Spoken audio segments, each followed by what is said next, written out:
Well, hello there. And yes, it is the second week of baseball season. And, I love baseball, played baseball for years.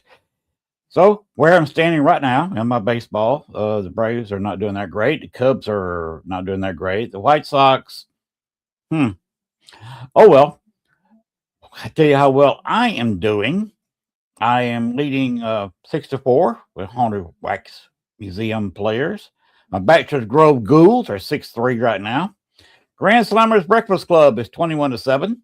Star City's Green Arrow is 11-8 for the week. Arkansas Ghost Hunters is 12-1 for the week. I am losing only in the Bayou Blues. I'm 6, they're 10, so that's the only one I'm losing in. Evolution, after the movie Evolution, if you've ever seen that, the comedy, I do recommend it. I am leading 264.5 to 206.5. So that's where I am with baseball. So enjoy the season, enjoy the sport like I did for many years. And Carol Garcia, hello. And Butterfly Utterly Insane Productions, LLC, says hello. I believe they might be somewhat involved with Joe. We'll get him to talk about it in just a few minutes. Let's go ahead and go with our pictures of the lady. Yes, the New Orleans Paranormal Society. They do have tours down in New Orleans most days of the week. Go down to New Orleans, you want a ghost tour, contact them. Next picture, right here, their phone number, their address. They will get you, sign you up for a tour. They do not put you in front of a building and say this building is haunted. They do not take you in the building for 5 minutes and say there's a ghost in here. Look around, but we got to move on. No. They'll put a piece of paranormal equipment in your hand, take you to a place, say this is haunted, have fun. And you can sit there and do ghost hunts during right there on the tour. They'll give you a few hints. They'll show you how to do it. But you'll be sitting there doing some ghost hunting, not some ghost looking or touring. 2 different locations at night. And you'll be in each location for an hour or so doing some ghost hunting. And they will put you a ghost in there. I've been to their locations. One of them's behind a voodoo shop, an old slave quarters. Another one is the Andrew Jackson Hotel. I personally have been on their tours and have been in the places outside of their tours to these places. They're both amazing places. They both are haunted, and you will have a paranormal experience. Do not taunt the spirits, please. I know you have the opportunity to prove your manhood and taunt the spirits. They will come back at you. This is New Orleans. You don't taunt the spirits in New Orleans. And let's go ahead and show what else New Orleans Paranormal Society has got going on. It's a little dinky Paracon starting July 31st. If we can roll that footage, please.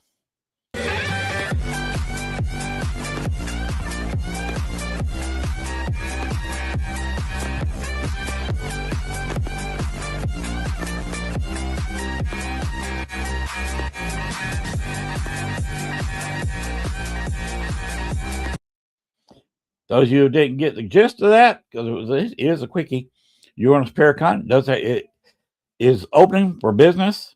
They are taking tours, and they will put you in front of a ghost there at the Paracon.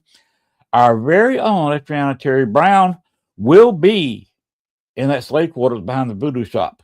It will be broadcast live right here on All Access Network TV. I will be there.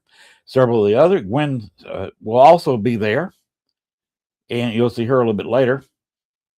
And of course, Lee will be there leading everything, leading the investigation.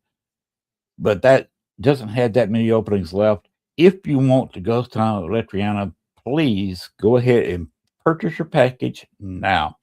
The RIP package is sold out. I'm sorry, too late. Some of the other packages are available. Please check the website, NewOrleansParacon.com, for availability, and go ahead and pay for your ticket and your whatever package is you want. They have a huge variety. If you got a lot of money to spend, you can have your ghost hunt and with a top-notch person in the field, the haunted collector himself, John Zappas, or you can take a lesser package with one of the other guests. So there's playing packages, plenty. Hello, Blaine. There's playing packages that will fit your budget, but you need to check them out because some of the packages are sold out. So you want to get the package of your choice. You might want to get it now. All right, go ahead and let's get this show on the road. Please open the door, Sean.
All right, here you go. Welcome to the show, everybody who's up there, down there, around there, watching in delay, watching 2 or 3 weeks from now, watching on YouTube, watching on Facebook, watching on All Access Network TV. Welcome to the show. I'm your host, Len Dorman. We're going to bring out our guest right now. He's been waiting patiently. And here he is. I think he'd rather be calling him Insane Joe. He's the man with the hat tonight. Insane Joe. Here we go. Bring him on in. Hello. How you doing, Joe? Pretty good. Pretty good. Now, I don't believe you and I have ever talked much before. Hello, Janet. I had to say that. Yeah, Casey also says hello. Hey, Tom. And this is Tom's World. Says, hey, hey.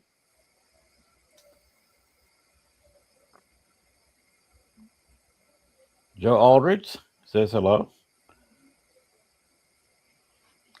So, Joe, I don't know a whole lot about you. So, can you go ahead and tell everybody who maybe like me doesn't know a lot about you, about yourself, how you got started and what you're up to? Well, in 1994, December 4th, I was fighting for my life. You know, I had leukemia. It's a form of blood cancer. So, and it wasn't very good prognosis. They said I wasn't going to live to see Christmas that year. And I proved them all wrong. But during that time, I had a couple of out-of-body experiences.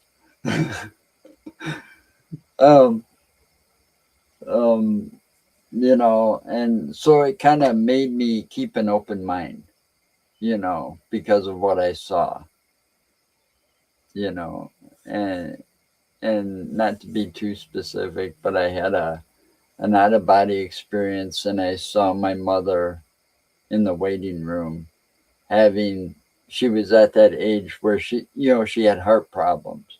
So they were like tending to her because here's her oldest son in the ER on his deathbed. They said there's nothing they can do. Is what it came down to, because I had to survive what they called plasmapheresis, if I said that right. Plasma is a big machine. They cleaned my blood, the white blood cells out of my blood, and then they put it back in. It kind of like a transfusion, but with your own blood. And if I was able to survive that, they could go on. But they didn't think I was going to survive that, but I did, obviously. So, you know, that tended to make me believe in a lot of things and keep an open mind. I think anything's possible. I tend to say that a lot. Yeah, recycling my blood. Yeah, but it was pretty new at the time when they did this on me. It was a big machine, very loud, and it was like cleaning it, more like cleaning it than recycling it, because they had to get the white blood cell counts down, and that was the only way to do it, because the white blood cell counts were so high. That's what was killing me. See, because when I found out, I thought I had pneumonia, and I kept passing out, and I called 911, and they couldn't get uh, blood pressure or a pulse if I stood up. They could only get that, and it was very low when I was laying down. So,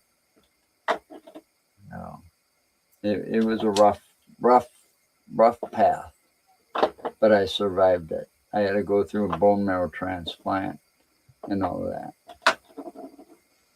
But during that course, because of what I saw in my afterlife experience or whatever, because I was like floating above my body and they were working with paddles on me.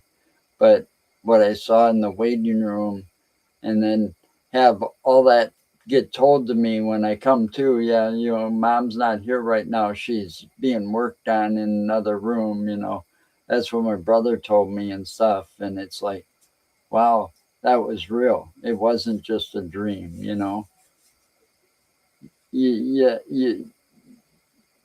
sometimes when stuff like that happens, you might think it's a dream, but it was real.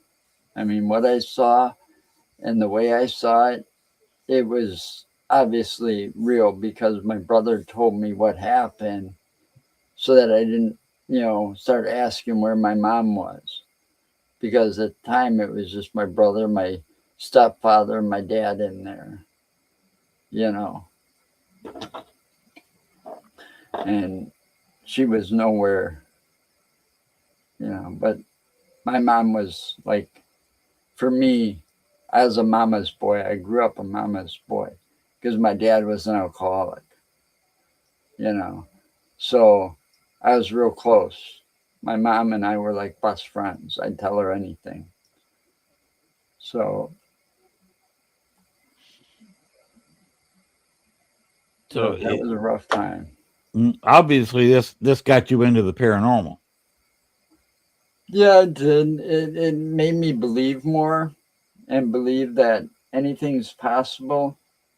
I had a fascination with it for a long time after that because, I was always looking for answers. It was part of my nature because I went to school to become a cop, but I never made it.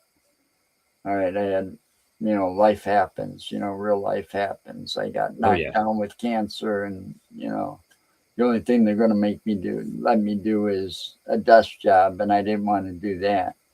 But I was a security officer for many years, and I worked for one of the oldest law enforcement companies in the world, Pinkerton, you know. And so, with that investigative experience, it kind of helps when you're out investigating in the field. You keep an open mind, you ask questions, even the most common questions, even if you think you got it answered, it might not be the answer, you're looking for, so I think that helps me, you know, to ask questions and be open-minded, so all those experiences helped me, and I've got nothing better to do. I'm disabled now. I'm lucky anybody'd hire me, in the first place, at my age. But I did have a lot of fun afterwards. I drove cab for 4 years in Madison, and let me tell you, that in itself was kind of some fun stories came out of there. Anything paranormally happened to you in the cabbie business? No, more like I ended up with a couple of famous people in my cab, here and there.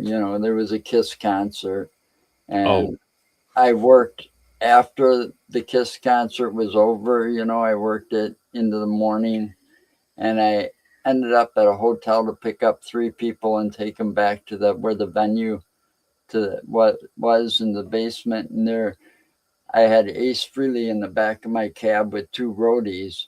And here's when I get under the garage, Gene Simmons was like tapping his watch and tapping his boot on the, like, come on, you guys are late, we got to get on the road to the next gig. Yeah, let's not keep Gene waiting. He's a pretty good sized man. Yeah, and the whole thing was, it was like a $20 cab ride, and they ended up tipping me 50 on top of it.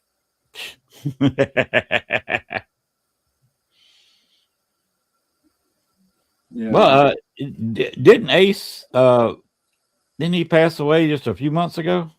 I don't know. I didn't see that one. Maybe he did. Mm-hmm. This was like back in 2001. I haven't worked or anything since.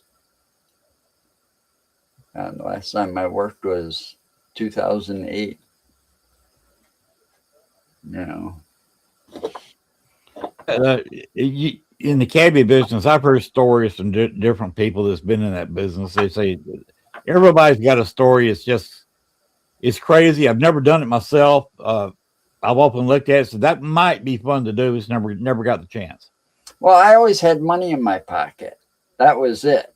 That was the I worked for a company where it was like worker owned and operated.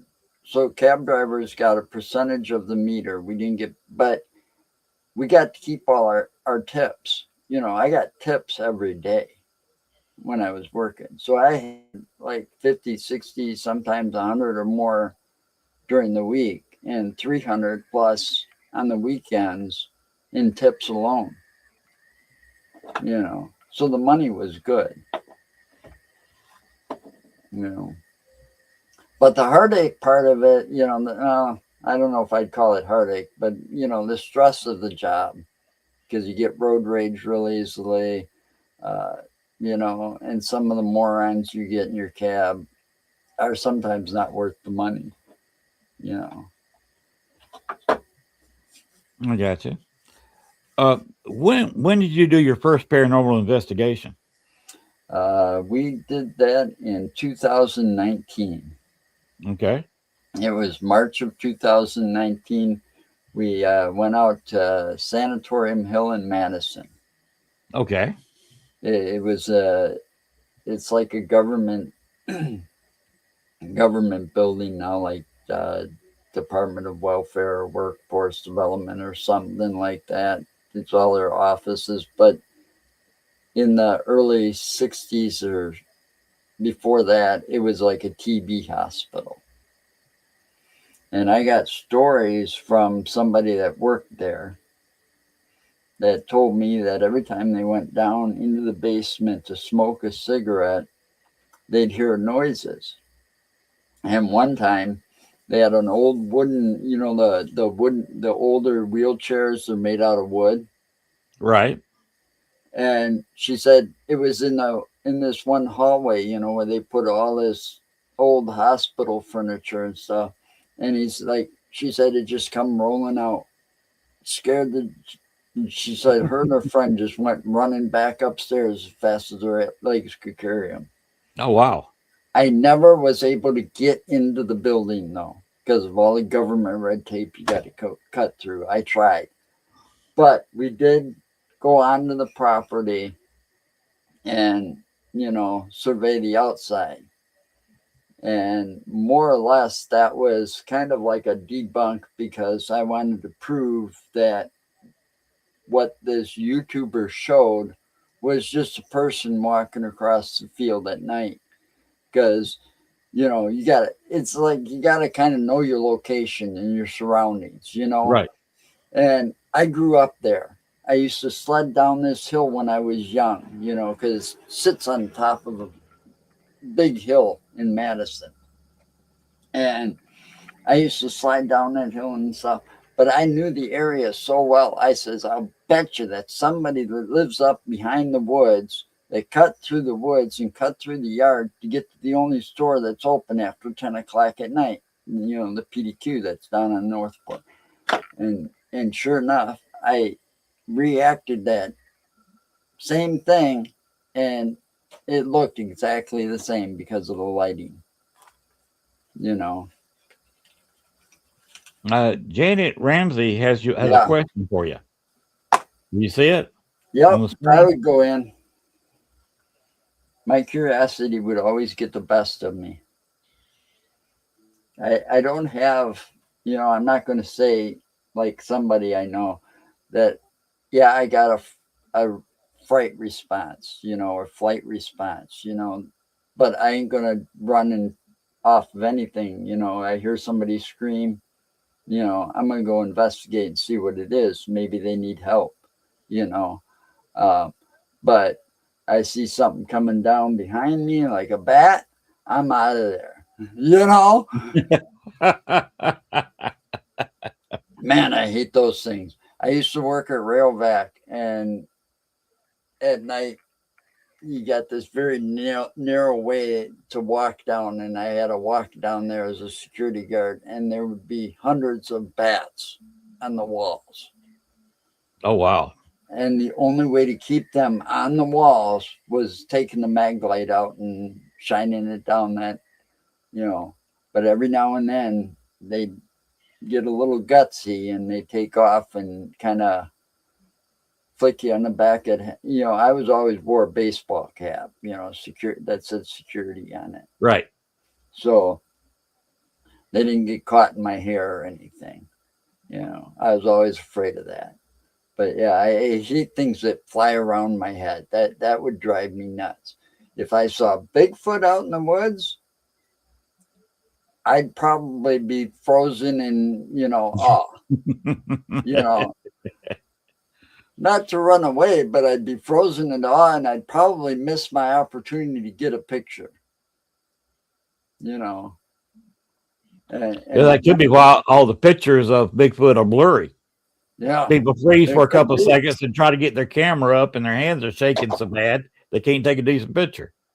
Well, you saw a big furry creature like that out in the woods, you know, and you knew for sure that it wasn't somebody in a costume or something. You're like, I don't know if I should move, run. You know, is it going to chase me? You know? So yeah, I'm going to just stand here and freeze and not pose a threat. Right. And some animals have that, like a dog, that chase instinct. If they see you running, they're after you. Well, yeah, because they smell fear. Right. That's what they say. I don't know if it actually, there is a scent that you give off that, you know, I don't know, but, you know, yeah, they can tell if you're afraid. Yeah. Oh, by the way, for your information, I also for 2 or 3 years worked for Pinkerton. Did you? Yes, I mainly did security at Auburn football games. Wow. Back in the 80s, they had the contract, and got some wild stories of being up there in the fan section. Nobody else would take it. up here on the wall.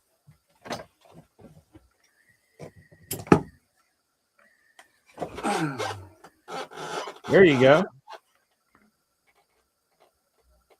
Officer of the Month, July 1991. 1991. There you go. That's when I worked for him. Well, that was around the time that I worked for him. Okay, Yeah. Carol Garcia's got a big statement here. Let's see. Daughter and I recently did an investigation. The location had bats, so when they flew near us, we started laughing and moved so much they were able to follow us, which made us laugh even more.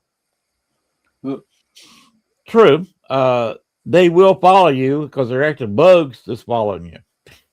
Yeah, you see the bats that are around here are harmless. I mean, they're fruit bats. Right, they eat bugs. They eat bugs. Yeah, that's why they cling to the walls under the lights, you know, at night. Right. You know. Sometimes I see them outside because we have out here in the country. We are supposed to have at least one big outside overhead light. Oh, I was reading Casey's big post here. Running back around, he got to ICU. Okay. Seeing that corner over there. Huh. So she's had her own little out of body experience. Yeah. See, and see, when that happened to me, I didn't believe it right away. Like I said, I thought it was a dream. You know, your body is in so much stress. I thought I went into like a comatose state or something and was dreaming. But when I got out of, when they brought me to and stuff, my brother's sitting there crying and stuff. And he's like, I'm glad you're back. But, Dad and Mike and I are here still, but Mom's in a room next to you because she had an episode. Wow. Okay. And I knew what that meant because, my mom was diabetic and had heart problems for many years. So, I mean, we've taken her to the hospital and they've had to give her shots and we've done that. So we knew what it was all about. So it's all you had to do was say she had an episode. And that's exactly what I saw going on out in the waiting room. You remember Greg Cost, don't you? The name sounds familiar. Put his first post back up, Sean. Haven't seen Joe since we were all out in southwestern Iowa at a high school. Do you remember the name of the school? We were all at Far School together, and we did the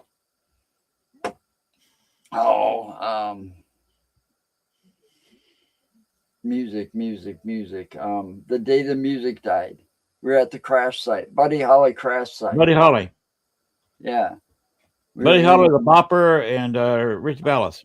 Yeah, we had some weird stuff happening there too. But yeah, that school was, oh man, that school was extremely haunted. That was kind of a strange place from the get-go. Things were happening before we could even get equipment set up and recording things. That's when a lot of stuff actually happens. You're in there trying to set equipment up, and you got paranormal stuff happening all around you and nothing to record it with. Right.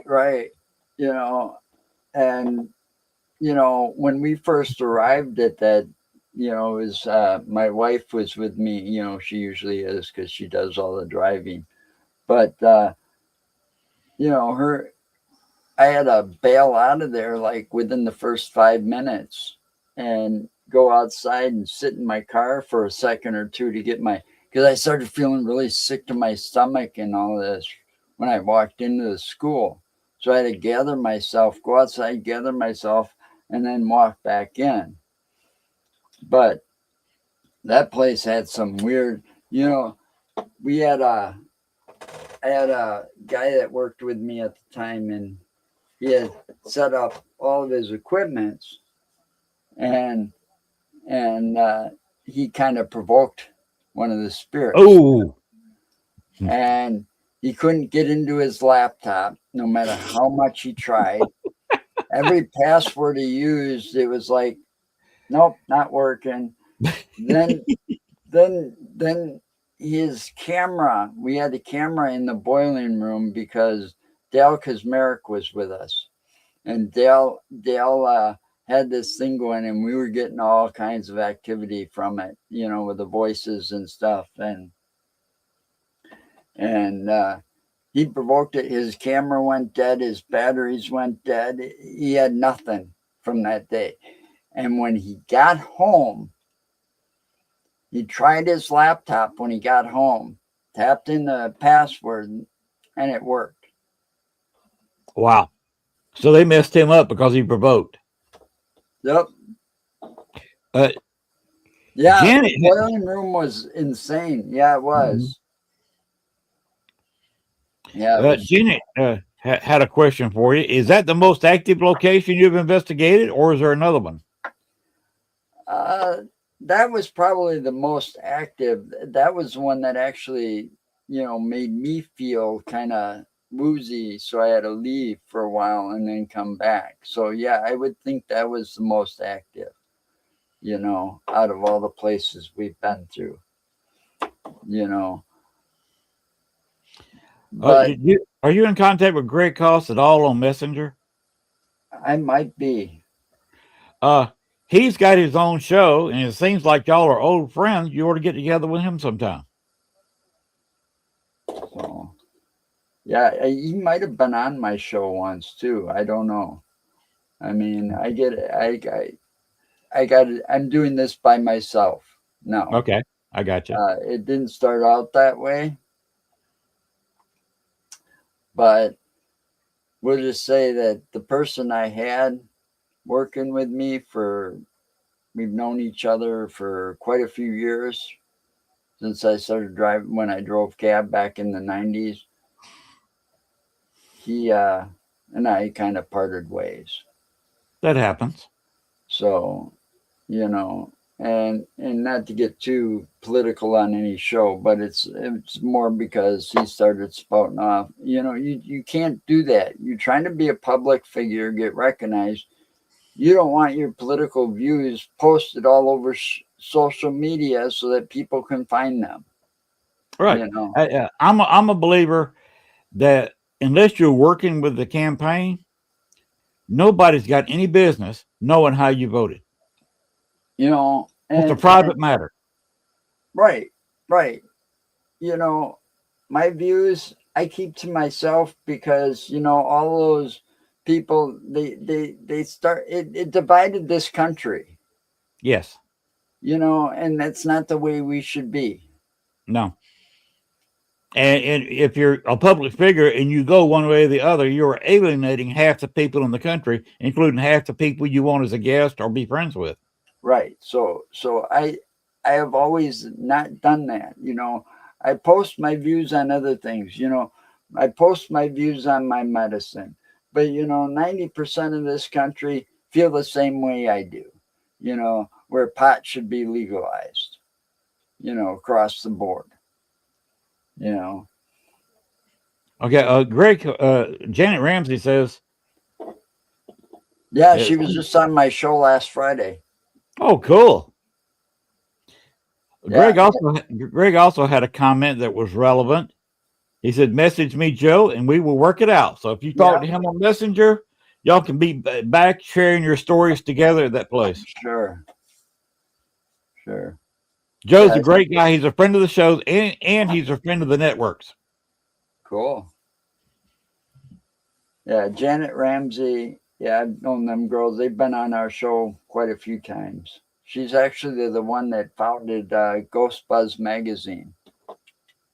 That article that I sent you that, with my bio. Right. In it. They're from Michigan. Okay. I've been to their place once. We went all over in a short period of time. Eloise. We went to Eloise. That's where we were. Okay. Are you still ghost hunting now, or you kind of cut back on what you do? I cut back on what I do um, until it gets warmer out, and then my wife and I go out and explore, whatever. I've got Paracons coming up that I'm going to just out of curiosity, Okay. Hey, and I love making the connections and meeting all the great people that I meet. So, want to go ahead and name them? That's fine with me.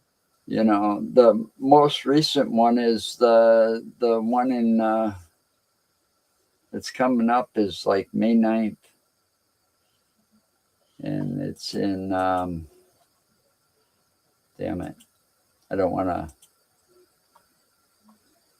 it was May 9th. It's in Wisconsin here too. Not too far for you then. Yeah, a couple hours. Fond du Lac. Yeah. It's hosted by Wisconsin Caps. It's in Fond du Lac. May 9th. May 9th. So if anybody listening to this going, you can meet Joe there. And then I go to Chicago. I've been going to Chicago. The one it's hosted by Jack Chavez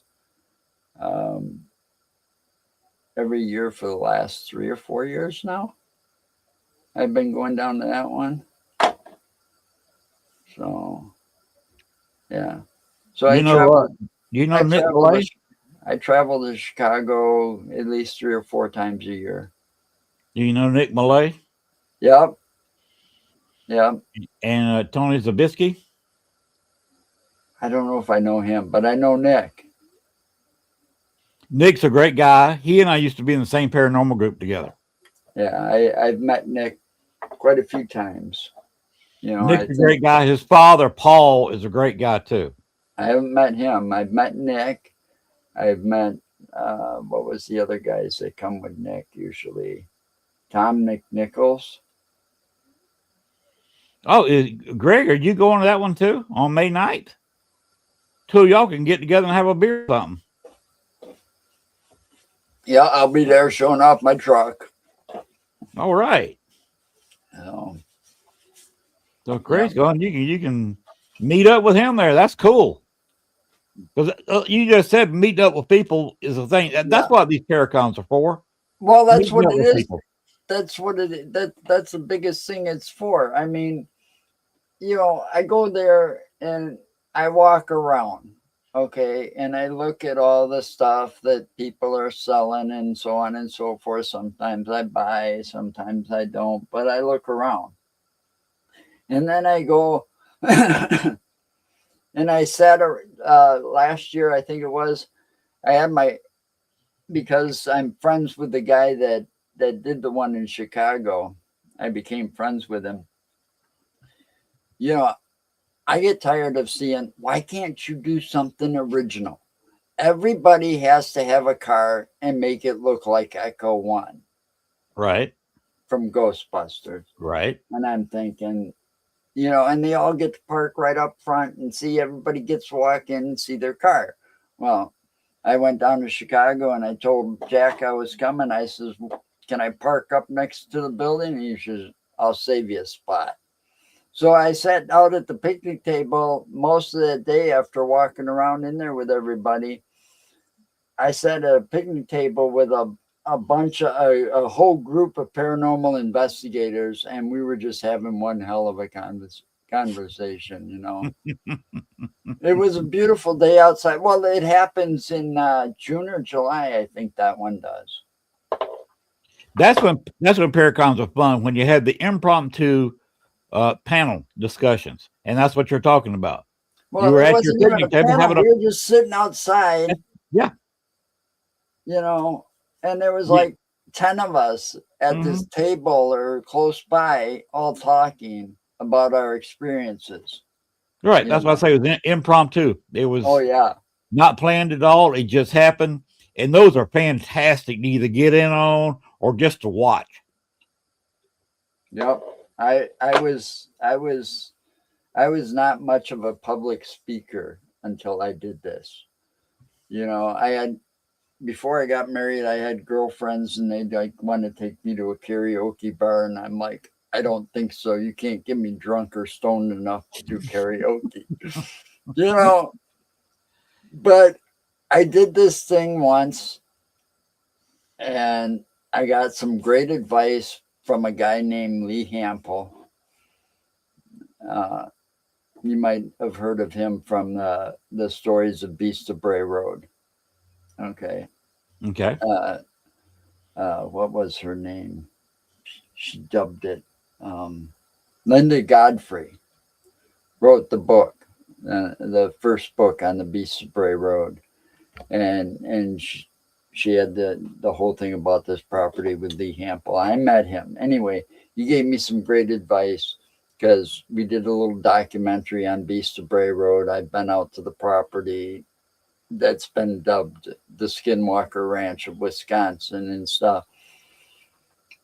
And he sat there and said, just kind of look above and beyond everybody in the audience, and you'll get through it. Because I had to speak at a Paracon. I was a guest speaker for the Beast of Bray Road thing that day, and it's like, wow.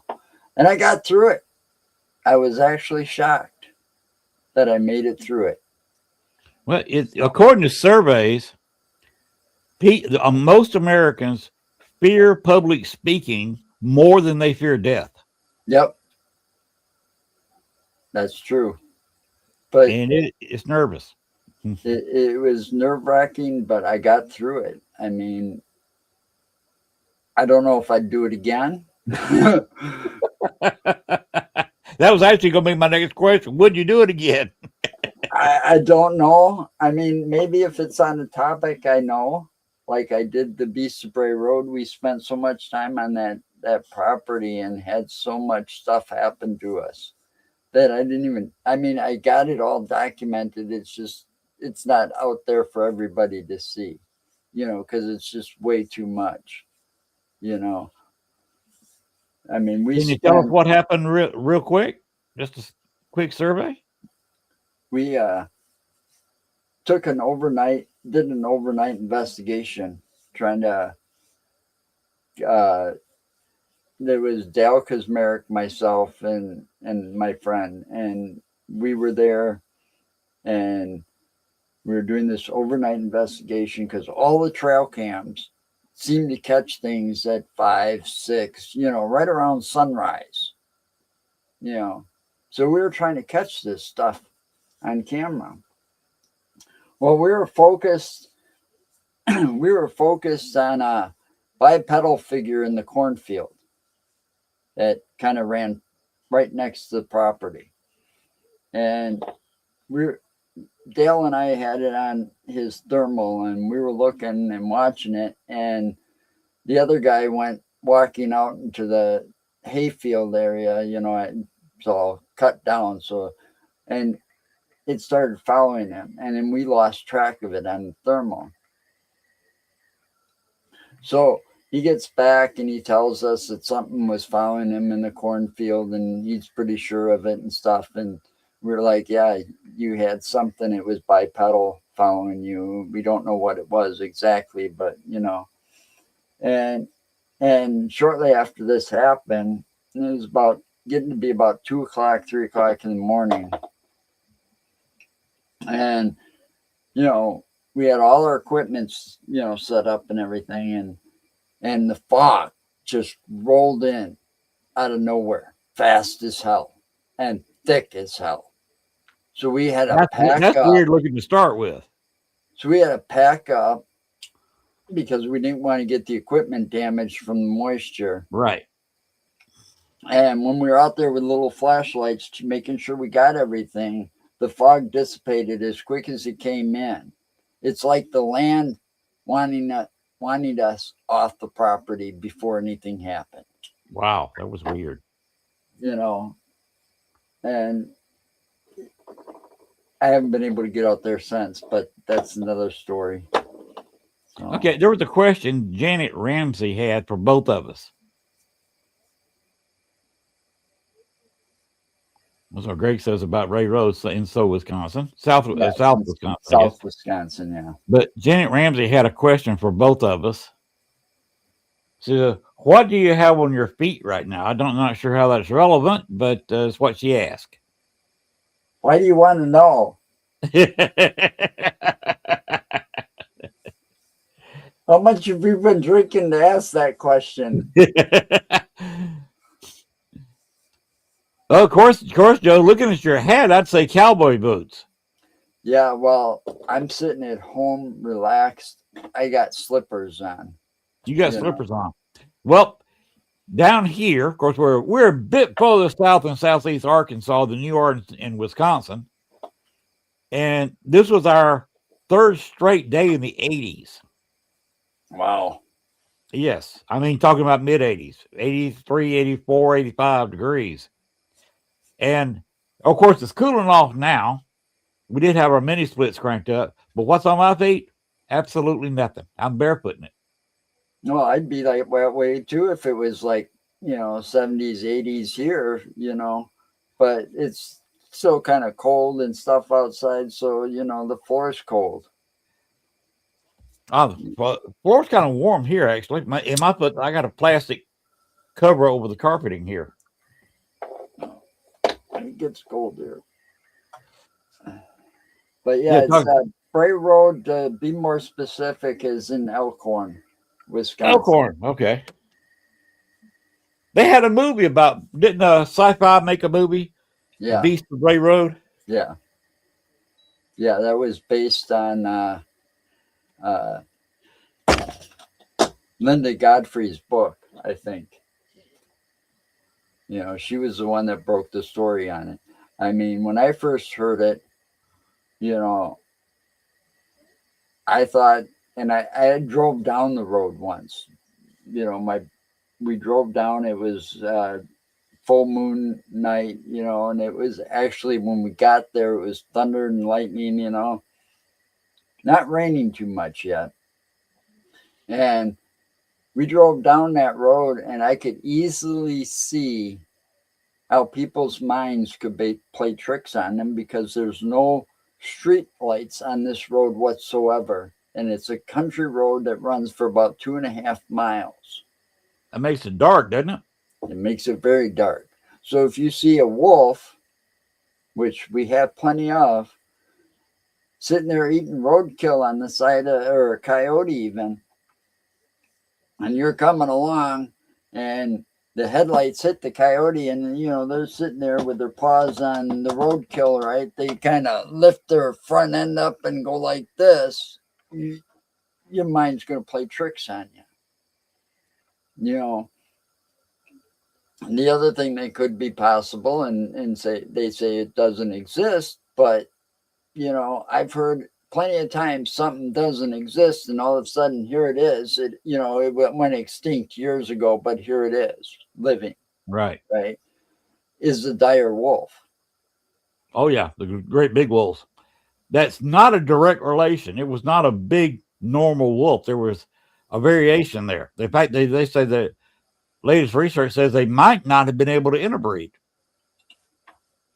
I don't know about that either, because I believe they might have, because that would explain some of the very big wolf sightings around here, that some people say is the beast, Greg says the beast is picking up deer carcasses. There is something, and I'll tell you why. Greg, that's a good point.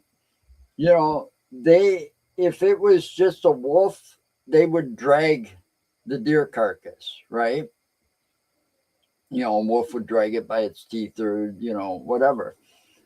But this guy that owns this property, and this is one of the stories he told us, said that he put out a deer carcass that he found roadkill until DNR told him to stop doing that. But he did it one time, and the next morning it was gone, kind of chewed up and gone. But he found the carcass, and it was wedged between two trees. the trees weren't very close in, so you had to lift it up and put it down. You couldn't just drag it through and be wedged in there. Whatever did it lifted the carcass up and dropped it. Hmm. You know, because otherwise the trees were too close to wedge it that way. Right. You know, So it had to come in from above and dropped and in. drop it. Yeah, it's the only way. You know, because he showed a picture of the carcass the way he found it wedged between that tree, I think I and saw that picture. that's the only thing I could think of is whatever did it lifted it up and dropped it because they couldn't if it was a canine, a normal canine, they'd be dragging it, Right. and they would have never been able to drag between that thin space. You know, the trees pretty much cracked at the bottom because of the weight of the carcass. You know, no, Greg a wolf says a could wolf could not not do do that. that. Right. There's no way. You know, So you do personally believe there is a beast of Bay Road? yeah, I believe there's something there that some people are seeing. You Okay. know, I you have know, never had an experience with any kind of cryptid. and and So in I just. Michigan they call it the Michigan Dog Man. Hmm. All right, now there in this area, I don't know about other areas, but I know like Wisconsin, the whole Great Lakes area is very rich in Native American history and lore. Hmm. Okay, so that leads me believe that if they're saying it and it dates way back hundreds of years to when it was just Indian Native Americans here telling their stories of this beast. Hey, there's got to be some truth to it. It's got to come from somewhere because those Native Americans, they don't just tell stories just to scare the hell out of people. They tell stories because they're trying to protect people, the land, or you know and what happens around this Bray Road area. There's a patch of land that Barnaby Jones from Wisconsin Caps named the land the Skinwalker Ranch of Wisconsin because of all the stuff that does happen there, not just Hmm. the Beast of Bray Road. Interesting. So and I believe him because what happened to us was not natural with the fog running in so fast and so thick that night and then just disappearing just as quick as it came in after we got everything. It took maybe 10 minutes for us to pack everything up. Okay. Hang on just a second, Joe. Greg has got to go. So he's saying, nice to Well, see I'll you, see you Joe. May 9th for sure. So y'all see each other May 9th. Uh, Good night, Greg. Good luck wherever you're going. Going to bed or got to go somewhere. We'll be talking to you later, Greg.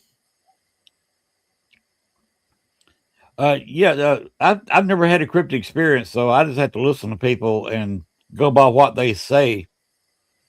But when you come up with pictures like that, that you got to say that's not natural. No, it's not. And some of the stuff we've seen off these trail cams were not natural either.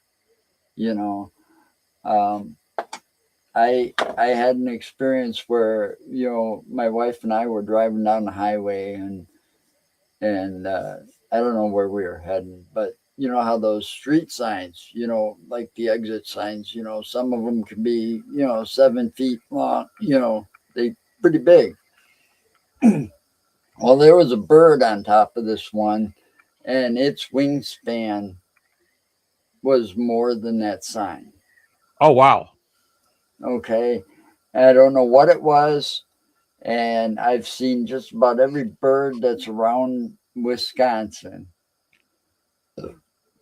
and I couldn't identify it. Wow. Because it wasn't in the.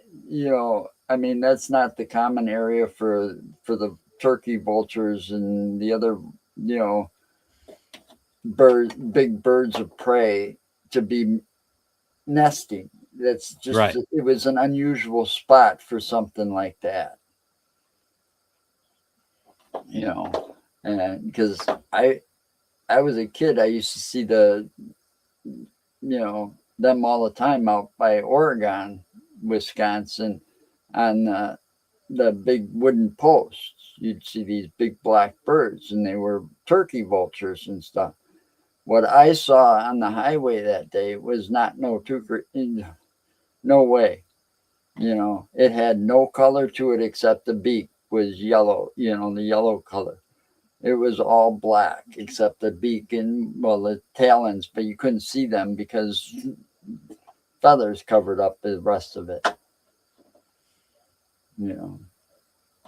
And I wasn't quick enough. You're driving 65 miles an hour. By the time you get your phone, it's too late. Yes. But yeah, that happened once, and it's like, wow, did I just see that or what? But yeah, I've seen a lot of. I like the cryptid field. I really have a thing with the cryptids. I tried to investigate some of them the best I could. Others, I think I debunked a little bit. Like we got one here. They call it bozo. All right. Bozo. Yeah, it's a water serpent supposedly. All right. Oh, okay. It's in Lake Mendota. All right, which is Madison's deepest and biggest lake, right? And I went up to the point where people so-called saw this thing and looked around and stuff. And the best I could come up with is they're probably misidentifying it because they see a lake sturgeon is what they're seeing. And lake sturgeons, those things are like prehistoric looking. Yes. Because they've been around forever. Haven't changed much. Mm-mm. So that's what I determined that. But then you're big and ugly. And then you've got this one, and this one's kind of hard to tell what it is. But we've got our own Loch Ness monster here in Wisconsin. Okay. Well, between Wisconsin and Minnesota. It's on a lake called Lake Pepin. Okay. And the monster's called Peppy. Of course. And Lake Pepin is the biggest lake that there's 4 of them on the Mississippi River. So I talked to a boat captain that had been doing this for, giving tours of the Mississippi River for, 20 years. And he had just retired and stuff. And I talked to him about the stuff he's seen. And he's like, I've seen something. I just can't explain it. And he's like, I've seen bull sharks, come up the Mississippi, and that's been documented and stuff because they can go freshwater to saltwater, right. But he says, what this was not a bull shark. He says, other people have seen it. And I've staked out Lake Pepin. I have yet to see it. But I wanted to go on a boat ride because he had one of those old-fashioned paddle boats, that you'd see from the Mark Twain days. Right. That would have been a great, but he had sold the boat and it's in Florida now. So, but he had some great stories to tell. And if anybody would know what was on that lake or be able to tell you if it was something, a boat captain that had been doing this on that same lake for 20 years would be able to tell you what it was. But he's like, I've seen something. I can't explain it. Because I've seen just about I've seen some big fish. I've seen, the sharks, but this was not that.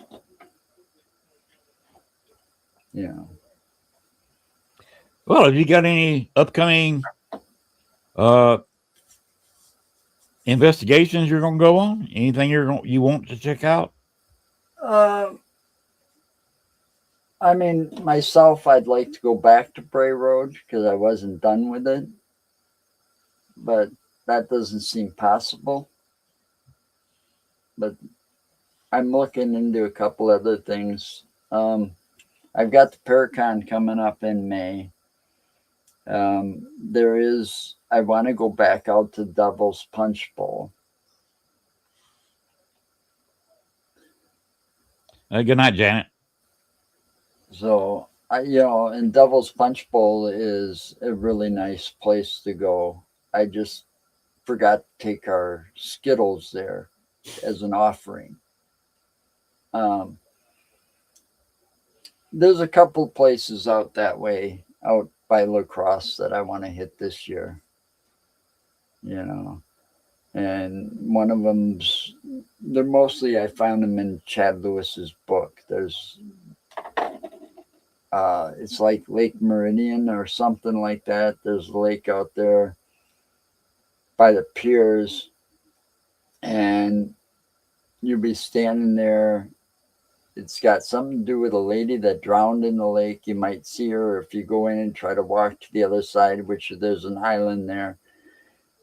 She'll pull you in, but that's kind of been debunked because Chad Lewis kind of walked to the other side and nothing happened. But I want to know more about the devil dogs. They hear and see them there as well. I've seen, well, I haven't seen anything. I've heard and saw red eyes. I've heard the growling, but this was at a different location. This was at a cemetery that sits out in the middle of nowhere. We're filming in this cemetery, and the next thing you know, I'm by the exit, and on the other side of the street, there's a dog growling, and red eyes coming out of the woods. And don't know what it was for sure. It didn't show up on our cams, but the growling did. The growling showed up on some of the audio equipment. Oh, wow. So are you talking about trail cam cameras? No, regular cameras that we had with us. We were actually in this little cemetery. It's not far from my house, investigating it. And the first time we were there, it was like after midnight, 1, 2 o'clock in the morning, maybe, and all of a sudden we had a flyover, and we're like, what the fuck? It's like there's no airports close by. We're out in the middle of nowhere, and there was a flyover by a military jet at 2 o'clock in the 1, 2 o'clock in the morning. That's unusual for them to be out that late at night, especially over any kind of populated area, because it wakes everybody up. Yeah. And I caught that whole thing. It was kind of hard. You got the camera and you're looking in it. Go up like this, follow it around as it goes overhead. But, yeah, that was the first time we were at Eagle Road Cemetery. And we've been out there a couple of times since then and haven't really had much happen since then. Carol Garcia has a question. Do you think that some spirits will communicate to certain people in a group and not to others at the same location? It's possible. Some people, spirits, I feel spirits are going to be able to sense if you believe, disbelieve, or, or if you got bad intentions, it's kind of like a dog, they'll only show themselves to people they maybe feel comfortable with, or do something. But yeah, I believe that's all. And then you got the like spirits of the serial killers and that. Well, they're gonna only show themselves to people that were a lot like their victims. That's my theory of that. But Well, I've always thought that spirits, they used to be people, yeah, and they'll like some people over others. right. And they'll have a better sense. They're going to trust their. Yeah, I hate to say it, but it's like your gut. You trust your gut instinct sometimes. I trust my dog more than I trust most people. You come over to my house, my dog doesn't like you, I'm probably not going to like you. And my dog is one of the most friendly, people friendly dogs there is, because she's a purebred Siberian Husky.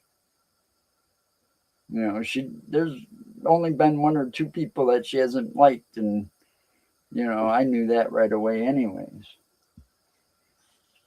But it's the same thing. You get some little punk coming in and disrespecting you in your own house. Yeah, that don't happen. But it's the same with spirits. They were people too, exactly. And they may, if it's a woman, maybe she's scared of men. So if there's a man around or something, she's not going to do nothing or not communicate. You know what I mean? Oh yeah, It's all a sense of that person, even though they may have passed on and stuff, and they're in spirit form. They're still the same. I believe they were still the same person they were when they were alive.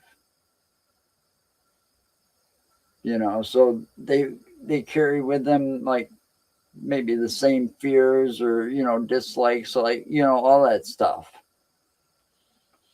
it can be a personal thing because Amelia Patrick Humphrey would talk to me because her child, uh, spoke to me, contacted me. So Amelia did. This is Bachelor's Grove. Now the only person I know she really talks to is Dale Kazmarek, Oh, because it yeah, was his group that got the original photo of her, the White Lady of yeah. Bachelor's Grove. He took me to that. He took me to that cemetery. That is one strange place.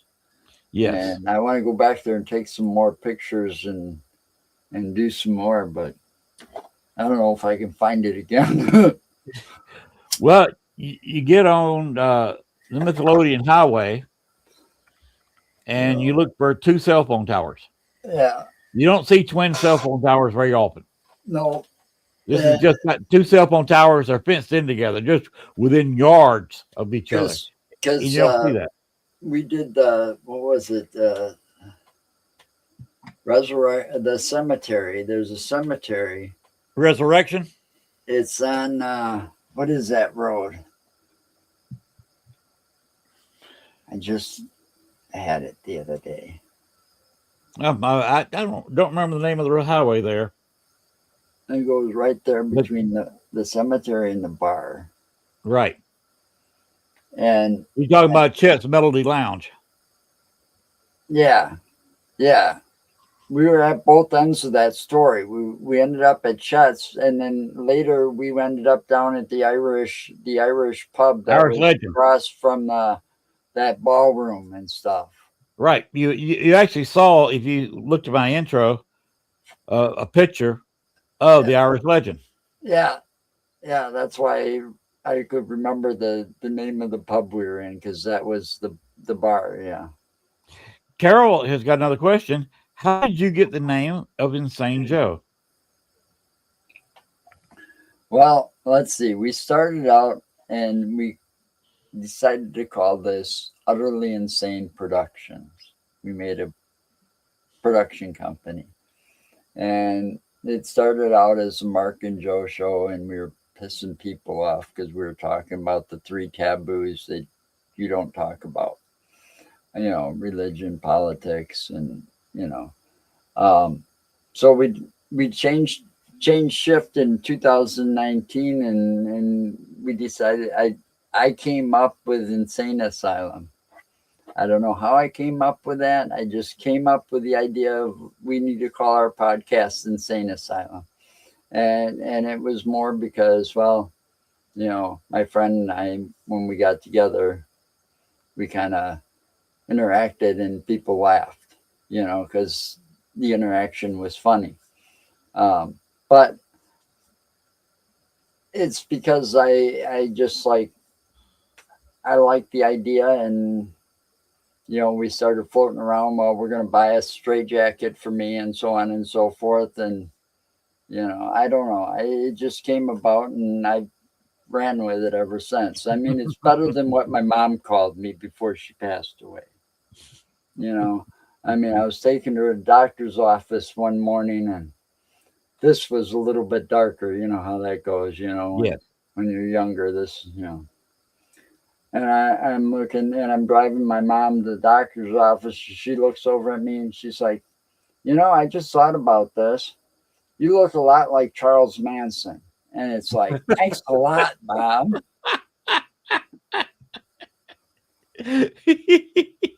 So I ran with that for a while, and I guess I just kind of came up with it, and it stuck. There's no real story to it, it's just, You ever thought about going out there to that Charles Manson ranch out west, wherever it is? Yeah, I'd love to. I've done a lot of research on him. I was fascinated on how the guy got so many different people to kill for him. He you might say that he's a murderer, but he didn't lay his hands on one single, he did in a way, but he wasn't there when the killings took place. He was always gone. He tied up the victim but he didn't do anything to physically kill him. So he had all these followers thinking he was God. And it's like, are you fucking nuts? That's like David Koresh. You know who he is, don't you? I've heard the name. I'm trying to place out Waco. What he did. Waco, yeah, there you go. Texas. There you go. Thank you. Yeah, I mean, on that aspect, though, about the the difference between David Koresh and Manson is David Koresh was selling illegal firearms and stuff like that, and I feel you may not like me for this, but too bad. I've watched enough of the documentaries. I think the government went about it the wrong way. The FBI and the ATF and all of that went about it the wrong way. That could have been settled without the massacre. You're probably right about that. And of course, that caused the government building to be brought down like it was with the truck bomb. Yeah. That was done in revenge for Waco. Yeah. They handled that whole thing totally wrong. The FBI and the ATF say, oh, they fired first. Well, the way I looked at all the documentaries and all the old film footage, they fired first. A dog barked and they started firing. Some trigger happy cop decided to pull the trigger, and then it just went off from there. It always looked and sounded too much cowboy for me. Yeah. When you're running something from the federal government, of course, this was back during the Clinton years, wasn't it? I don't know. I can't remember who was president, but I remember watching it on TV because I was old enough. I'm pushing 60. Next year I'll be 60. Next year? Yeah, next year. Would you believe in July, I will be 70? Wow. You look pretty good for your age. Oh, thanks. Don't let the hair fool you now. Yeah, I let mine grow long. It just hasn't gone gray yet. Mine has gone completely gray. I'm My beard, completely almost white-headed. my beard went long before my hair went. Mm-hmm. Mine did too. And you see, mine actually beard actually reacts to a black light, That's cool. which gives me I, a weird look. I used to, when I was younger, I remember the 80s, you know, when I was still in high school, my bedroom had all kinds of black light posters. Mm-hmm. My my light, the only real light I had was a desk lamp, because the light bulbs in the ceiling were black lights. So all the posters, it was really cool, you know. Yeah, I have one of those fluorescent bulbs about this long Yeah, that I can turn on. yeah, I And have those for Halloween. my bedroom wall looked like this all the way around. Yeah, I like the one from Scream. I Yeah, like that guy. this is Larry, Curly, and Moe, by the way. And I think I've had that or something similar to the Grim Reaper poster. That's a popular theme. Different poses. Yeah, but I think But I think I've had something similar to that when I was younger. It was a popular theme for the poster, those black light posters and stuff. You know. a lot of this background that I have was inspired by Swinguli. Oh, I know him. What was his name? Rich Goss? I can't remember. I met him once in person. Yeah, he's a nice guy. I've met him a couple of Yeah. times. I met him down in when I was in one of my trips to Chicago area or something. And then we got somebody like him that does the drive-in 18. Uh, uh, I can't even remember his name either, but he's kind of locally famous, like that guy. And it's like, well, you know, it's all part of this. It's part of you meet some interesting people at these paracons and stuff. Oh yes. Mm-hmm. And I don't think I'll ever be able to give that up. The one that's coming up in May, and usually I don't do this, but I paid $100 for my wife and I to go. And so that's the first time I've paid for tickets to go to a Paracon. Normally the ones I go to don't cost more than $5, to get Right. in, to help cover the cost of the venue, is what that is. But some people are just charging way too much for things that and I've been on disability, and Social Security doesn't give you a lot No. to live on. And I try to help out what I can so it doesn't leave a lot for me. So I can't afford like $100 to go investigate this property again on Bray Road, which 3 years ago or whenever it was, a couple years ago, I was told that me and my group could come on there and he wouldn't charge us. But now he's charging everybody. And when they and I don't understand that. And I had an opportunity, and this would have been a cool opportunity. I go investigate the Bray Road. It was going to be myself, Dale Kazmarek, and Chad Lewis. And it's like, oh, that would have been so cool to investigate someplace with Chad Lewis. He's like a famous Wisconsin author. When it comes to Wisconsin, he's one of the most famous paranormal people, in this area. And it's like, oh, just to go investigate with that guy would have been just super awesome. But it fell through because they guy got too greedy. Well, property taxes have gone up And if they own the location, they got to pay property taxes on the property. Upkeep is through the roof. Yeah. Well, I know he bought the property as a hay farm to harvest the hay for his horses in Chicago or Illinois or wherever he lives. But, I'm not going to get into the details. I just know something happened. And it was one of those people that got their hooks in him, you know. We got a bad seed or two up here in Wisconsin when it comes to paranormal. But I I think they try can to be said of avoid every them. state. Yeah, I try to avoid them at all costs.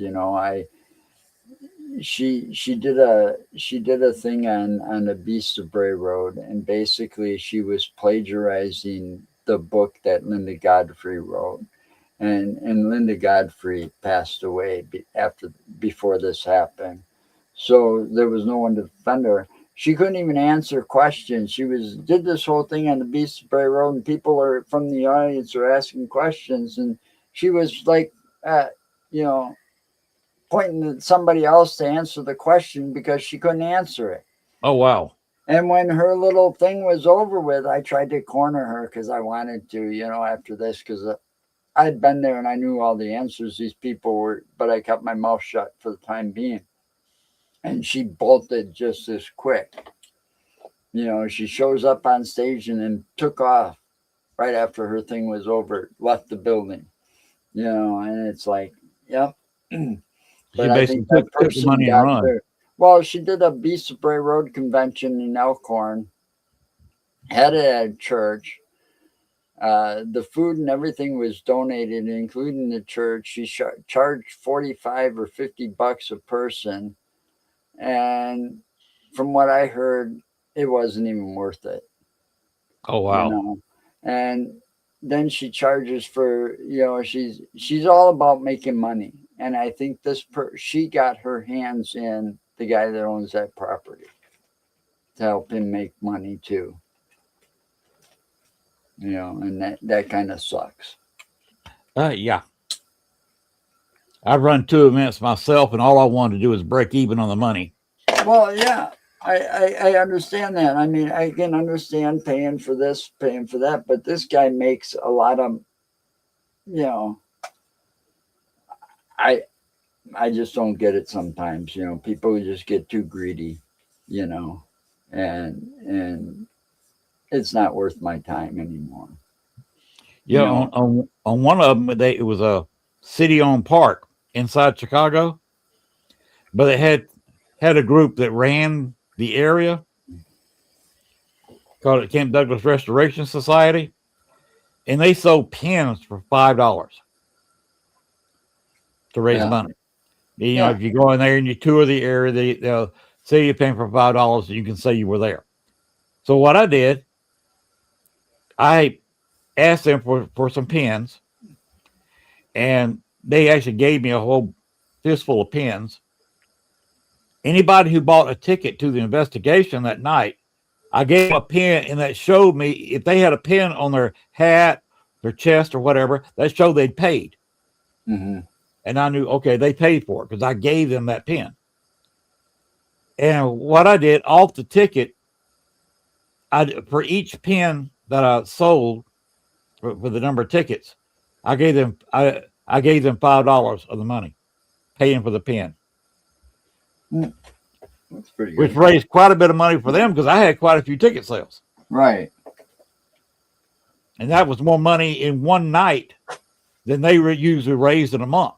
Well, see, it's things like that I can understand. Because building, like, let's take Eloise for example. Building like Eloise, that takes a lot of work to maintain that building and keep it structurally sound so that people can tour it.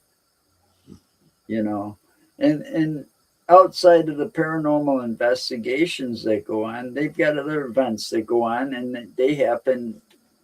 I mean, we happened to be there during the summer last year or the year before, and they had like a concert going on in the parking lot.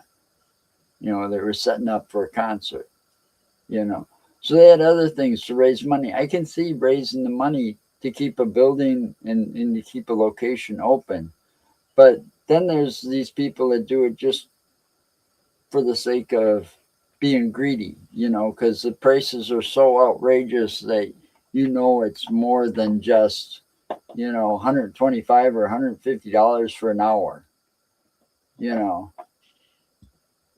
That's greed. Mm-hmm. You know, that, that's just too much. Yeah. Sometimes you got to ask yourself why you win the paranormal field. And I think you answered that already. It's for your own knowledge. Yeah. Like me. I want to get truthful answers to the questions. I don't want the government covering it up all the time. Like I was a big fan of Jesse Ventura when he was doing that. He did that show on TV, uncovering conspiracy theories and stuff, right? And man, I saw him walk. Up there. He just walked right into the FBI like it was nothing, and they're like, "Who are you?" And he's like, "I'm Governor Jesse Ventura from Minnesota," and all that. That guy now, from what I understand, is not even living in the United States and hiding from our government because he got too close to the truth on some things. He went down and he pushed the limits on Area 51, at the gates, and he had the guards come down, and confront him when he was there, and stuff. I saw that man do a lot of stuff trying to uncover answers, and sometimes the government just doesn't want to give them up, but he had a lot of interesting shows and I loved watching him. But because of our government, he's no longer on TV. He's in hiding. Yeah. It paid almost $700 to investigate in Florida for 3 ridiculous. Hours. Yeah, $700 should be a 2-night investigation where you spend the night at the place.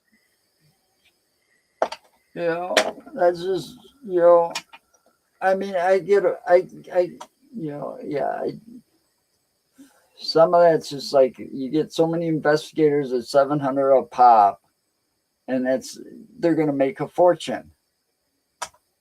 That's more than enough money to meet restoration and maintenance and all that stuff. That's profit. I didn't pay that when I stayed at the Andrew Jackson Hotel for 2 nights, and I stayed there, so I was allowed to investigate the Andrew Jackson Hotel in New Orleans for 48 hours, and I didn't pay that. Candyman. I'm sorry. Every time I think of New Orleans, I think of that movie Candyman. Mm-hmm. It's one of my favorites. Talking about some people that can't exaggerate things. There is a haunted hotel down there, and the owner said if you've heard of the Hatchet Man in New Orleans, he was supposedly cut up his victims with a hatchet. They say they know who he was, and nobody does. Nobody knows who that was. No, I think when it comes to people like that, you can have theories, but you can't have proof. I mean, look, they're still trying to figure out who Jack the Ripper is. Right. There's all kinds of theories. All kinds of theories, but eventually none of them pan out. Right. Well, Jeff Mudgett come up with the theory that it was his ancestor, H.H. Holmes, because they've got the receipts where he paid for a voyage to London before Jack the Ripper struck the first time, and they got him coming back to the United States from London after the murders in London stopped, the Jack the Ripper murders. Right. But that doesn't prove it. It just proves he was there. It just proves that he was there. There was 1 million other people in London at the time. That's like trying to prove who D.B. Cooper is. Yeah. that was another case that fascinated me because in the 80s, a boy found some money and washed up along the beach or buried in the beach. And it was money from the DB Cooper heist. And they like had all these theories on him because whoever it was obviously had to know what he was doing to jump out of that plane. Yes. Okay, with the stairs down. So even though they narrowed down some of those people, they still couldn't prove that they were the ones that did it. You know, Right. they may look like the sketch or similar to the sketch, but it, you know, nothing was able to be proved because too many years have gone by.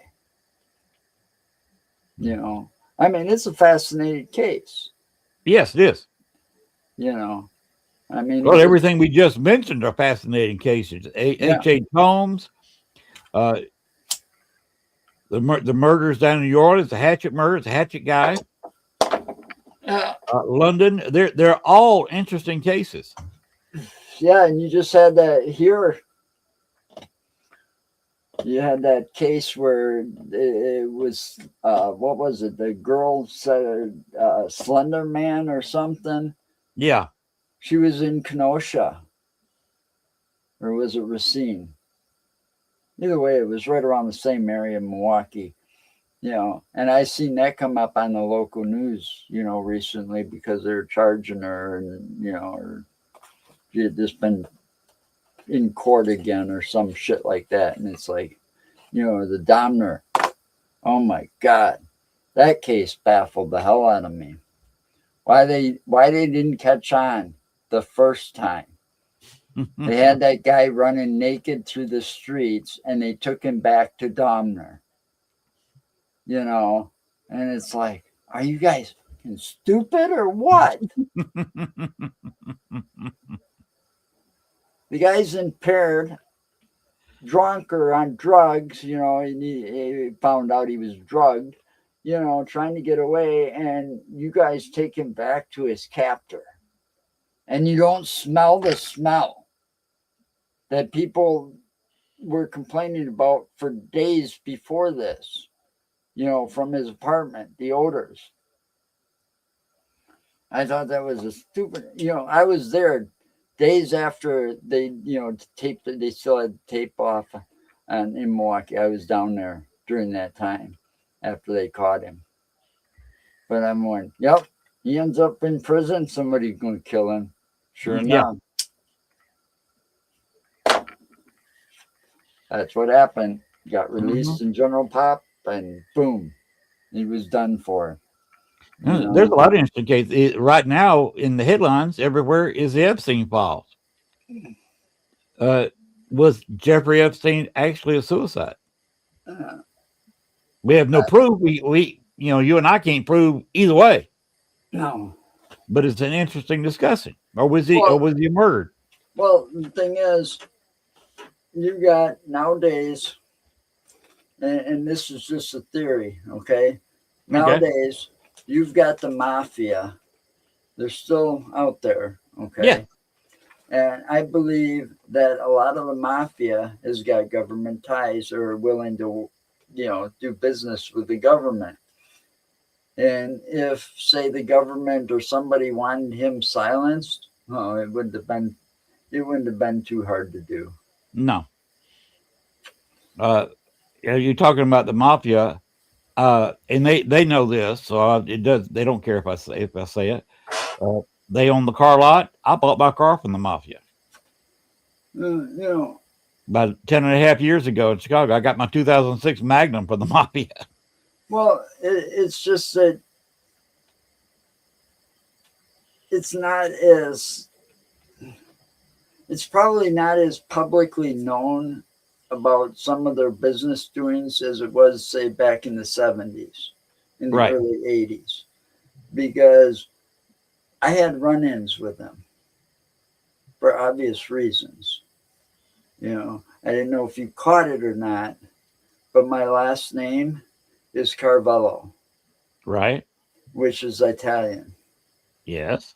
Okay. So there's in Milwaukee, there was a famous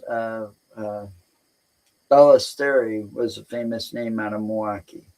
Okay, linked to the mafia, but there's mafia ties that I can, and I've had, you don't refuse them, but I can say I did. Okay, I was working at a restaurant once that was owned by my cousin Joe and Namio. No, it was Namio, not Amato.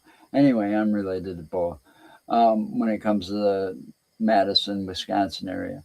Anyway, he owned the restaurant, all right, that I was working at. It was a very fancy steakhouse dinner nightclub, one of those dinner club nightclub things.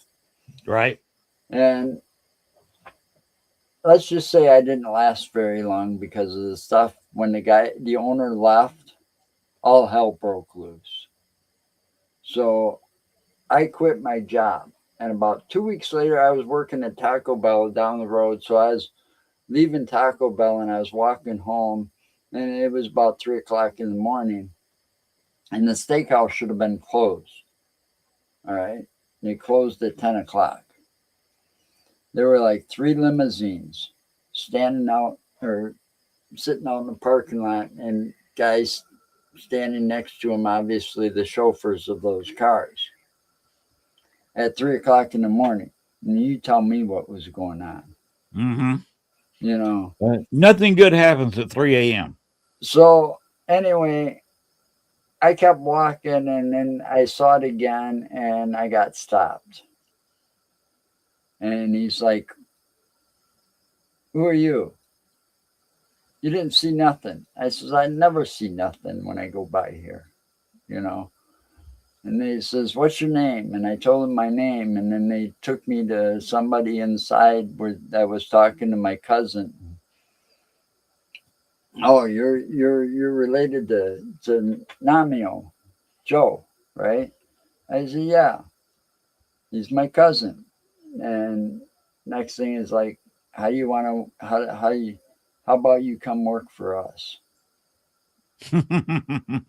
And I says, "How about no?" And then I had to keep saying no for like almost like 2 or 3 months before they finally got the picture. But they weren't going to take it lightly. They had nothing they could use on me anyways to kind of force me into it. But I knew there was one way in, one way out, and Mm-hmm.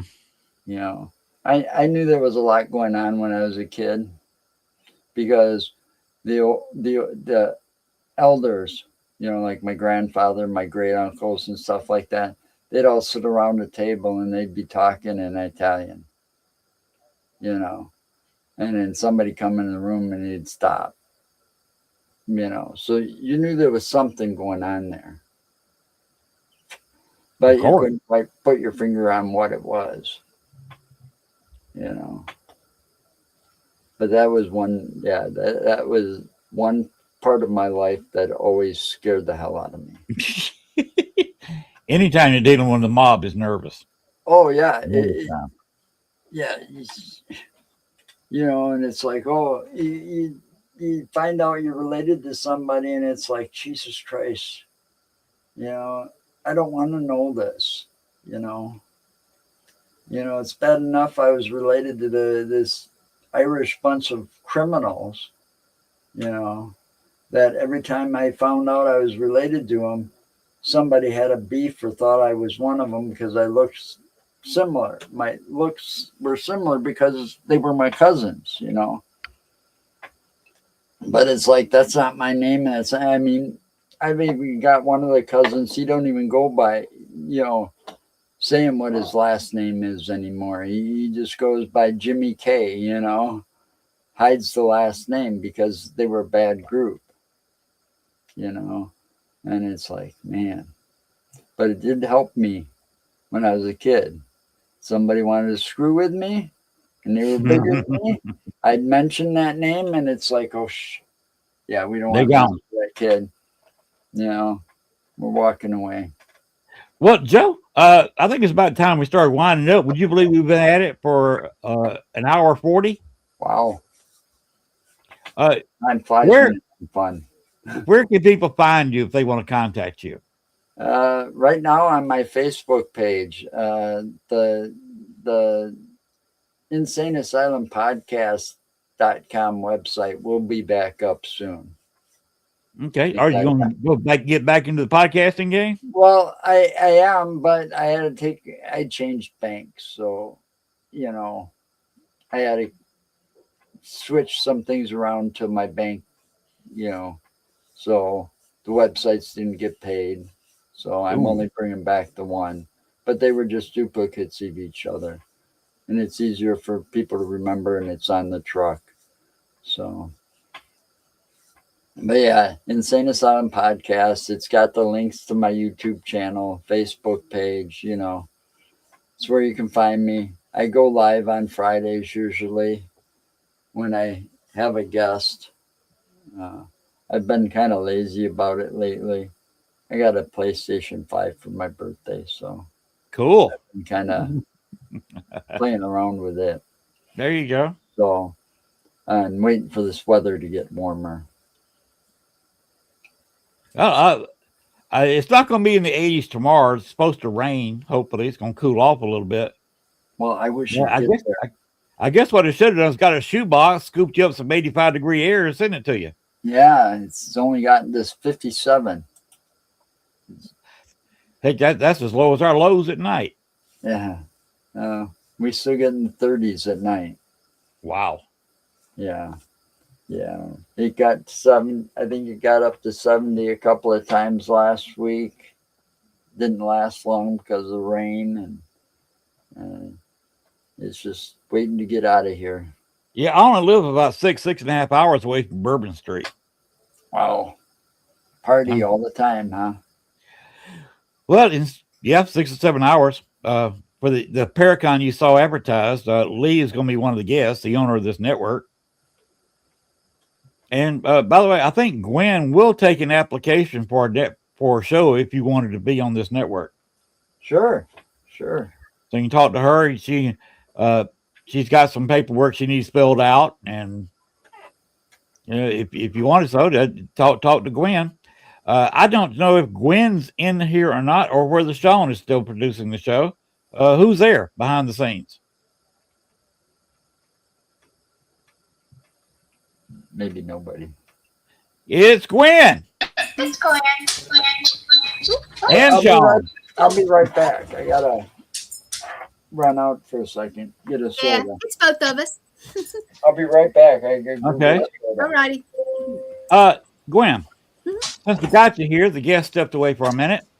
Can you tell us a little bit about the show you had before this one tonight? Oh, yes. Thomas Patrick, he is an ex-profiler, and he has a new show called Profiled. And it's very interesting because he kind of led it off with, the history behind profiling, how it started, stuff like that. But he's going to go through different cases. He will have some guests, but sometimes he's just going to tell and answer questions and stuff like that. So it's a little different than anything we have, actually. We used to have a show that was, about serial killers and stuff. But he needed to take a sabbatical.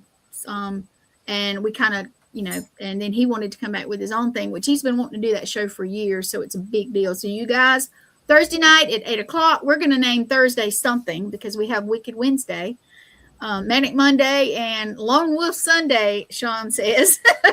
And me by myself so far. Yeah. So we're going to come up with something for you and Thomas on Thursdays. But yes, it's going to be really great, you guys. And if you missed it, I am going to try to replay it on Friday, just because I think it needs to be out there a little more so more people can see it, just in case they missed it. But yes, it's going to be great, you guys. It really is. Sounds like fun.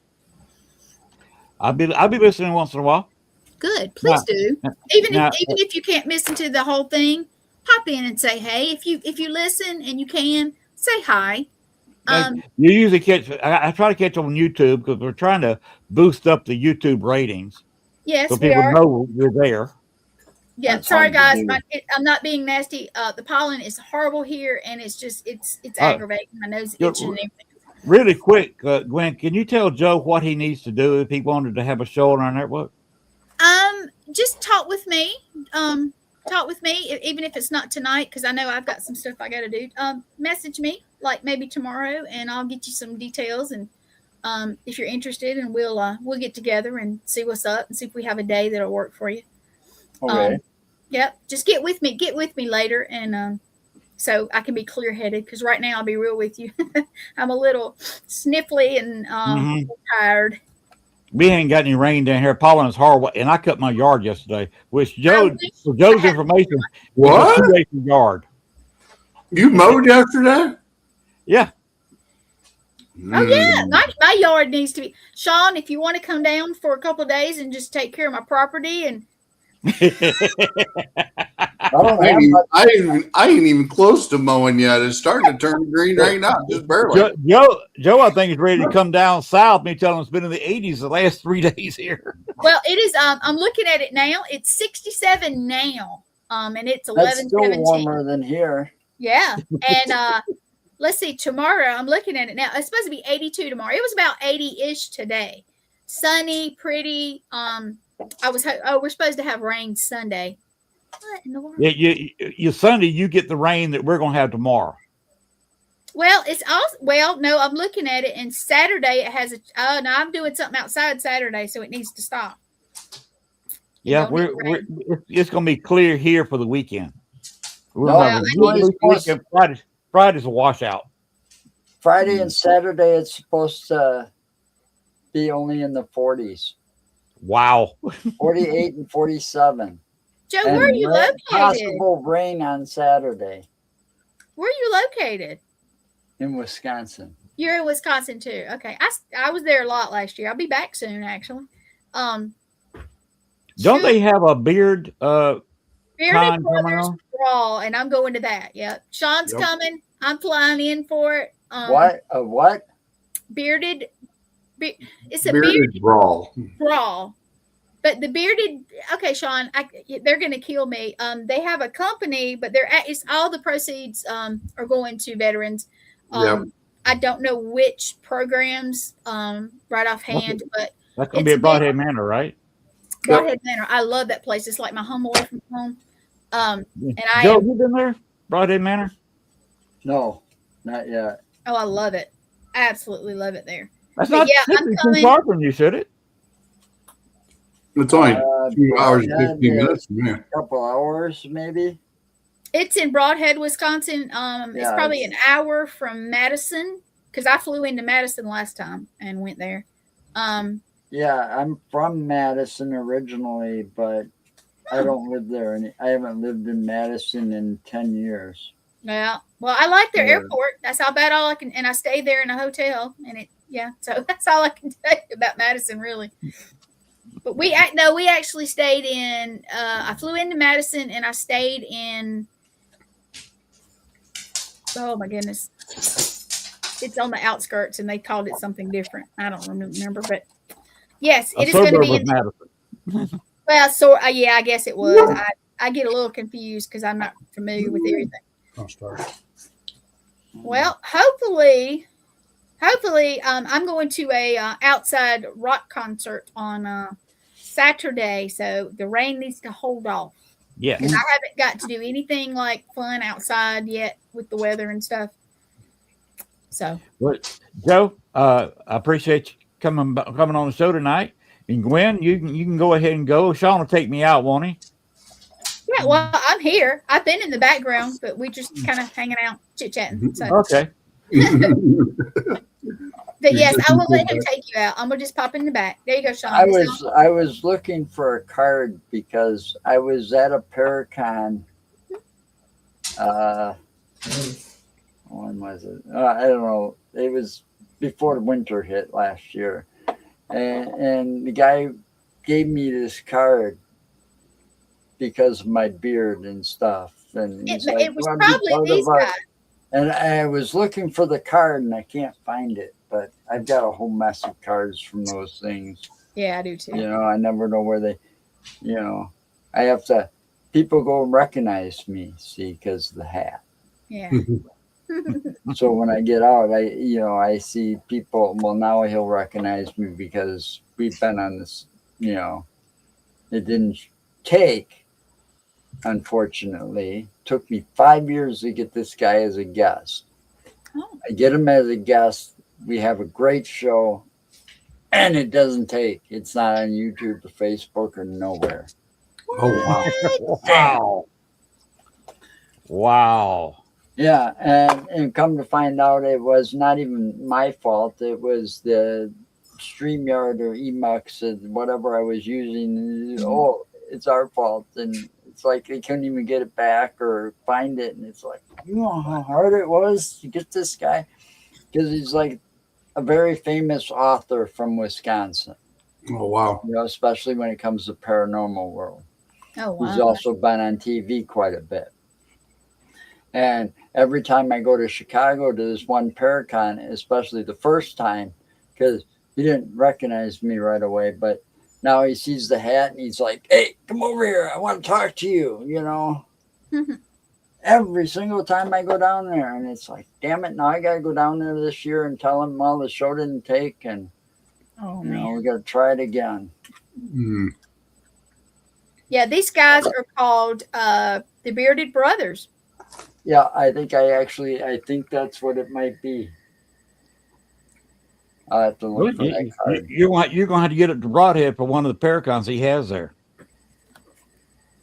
They have events a good bit, actually. And But they just opened up. But yeah, this it's going to be on. I'm looking for the exact dates because, oh my goodness. Well, I'm going to the one in Fond du Lac. That's May 9th.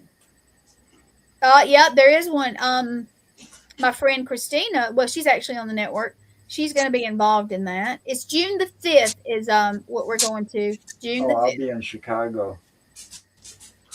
Well, I it think says that's no. right around the time the Chicago Paracon is. This says the 5th, but I really Somebody got a big dog. Yeah, Yeah. Sean does. It's Guardian. What kind of dog? He's a great Burmese. Oh, that's right. You said that earlier. Okay, sorry. It's June the 6th. June the 6th. But yeah. All right. Well, Joe, like I said, thank you for coming on. Yes. Yeah. Been a fun show. Anytime. Yeah, we'll be talking to you. If you got something you want to say, just send me a messenger and we'll figure it out. Yeah. Okay. And get together with Gwen by messenger, Please. and she'll see. She can squeeze you in. You said you used to do your show on Fridays, right? Yeah, I set that up because I'm part of, like, Nick Moulet. Yeah. Oh, yes. All right. Now, Nick Moulet is president of Things Network in Illinois. Right. I'm president of Things Network in Wisconsin. So I air on there. I also do Fear Fans on that also on Tuesday nights. But that's not my podcast. I'm a guest co-host. Gotcha. Okay. You know, and I only show up if I've watched the movie that we talk about. I'm a horror fan, so. Oh yeah. So we talk about horror movies, classic horror movies, and stuff like that. So A lot of horror movies. Gwen, do we have a show where they talk about the horror movies? Twisted Tales, like Wednesday night, 9:30. Jeremy Cotter. He does all kinds of stuff, but he loves horror movies. Yeah. He's very, very. We were actually talking about horror movies last night on the show that I do with Nathaniel because Jeremy was a guest. Well, I used to own, back in the day, I used to own a video store. I had a video rental store and an arcade, and not like you guys might think. But I had like a pool table, pinball machine, a couple of video games in a back room because I was situated between two high schools Oh, in a little strip mall. I was doing good until Blockbuster moved in 3 blocks away. yeah. I used About to 3 work at a months later. smaller movie store myself, and then Blockbuster came in and business, but you know we couldn't beat their No, deals. you can't beat their depth. You know, here's a proven fact that nobody knows unless you were in the video business. In the distributors, if I wanted a copy of, say, well, anyway, you know, recent new release movie on VHS, because that was the time, you know, Yep. video stores Right. were. So on VHS, that copy of that movie would cost the video store $65 and up Yes. Mm-hmm. for that movie. Now, Blockbuster, what they did, they bought in bulk. They Right. bought for all the stores in the same district. So Madison would have one location. They'd buy all the movies for them. So they'd buy, you know, hundreds and hundreds of copies. So they'd get that $65 down to about $20. Yep. You know, a copy. And you can't compete with that. And you can't compete with that. Not as a mom and pop store. No way. Mhm. Yeah, when I used to buy all my videos from a video store after they'd rent them out for the period of time, and they'd go to Walmart and actually buy them from Walmart, like 10, 15 copies, rent them for the time, get their money out of them, and then I turn around and buy them for $5 a piece afterwards. Yeah, that's kind of what I did. But Walmart didn't have their video thing back then. I had to go to Woodman's grocery store, which is basically just a Wisconsin thing, you know, because they started here.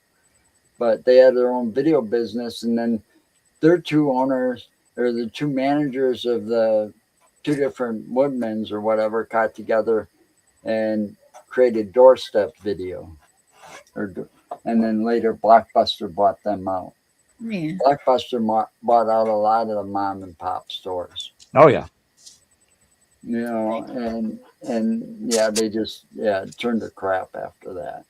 It did because you couldn't get stuff and all that. But Well, you know, you walk in, you go and say, "Hey, what's a good movie?" And the guy behind the counter is like, No you know, then you got a clue. You can say, "What's a good comedy?" You know, same answer every time you walked into a Blockbuster. You know, when you walked into my store, I'd know your name and have That's your how we account did. up on my computer the minute you walked in the door. I'd have because I was watching movies constantly, so I'd have a good recommendation for you, Yep. or at least a half a dozen of them. You know, Yes. depending on the, you know, if you're looking for comedy, action, or horror movies or whatnot. You know. But yeah, they didn't have the personal, Right. you know, feel of a mom and pop store. Of course not. They're corporate. Yeah. And it showed. And they hired people who knew Blockbuster but didn't know movies. Right. For the mom and pop stores, it was easy to figure out how that worked, and you got the time to know movies. Yeah. And see, I owned my own store for about a year and a half or so, and then later down the road, it was about 5 years later, I ended up with a leukemia, right? And so after it was about 97, 98, I was released by the doctors so that I could go back to work. And I'm like, well, I can't go back doing security because my legs got, I got chemo-induced neuropathy in my legs. Oh. So they tend to get a lot of pain in them once in a while if I'm standing too long or walking too long or something. So security was out. And I went to Blockbuster.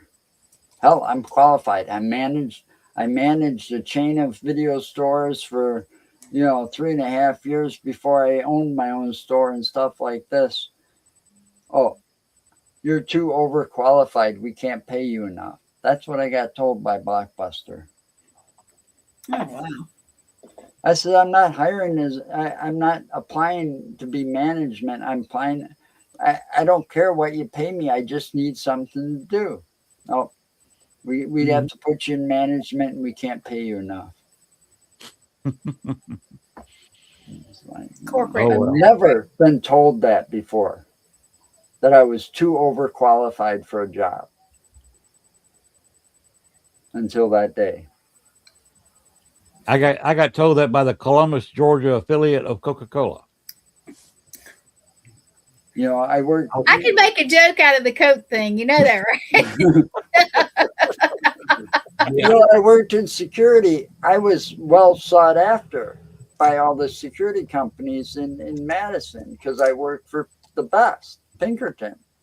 I was not, you know, that plaque I showed you, that was also says on it that it had like, what is that it had?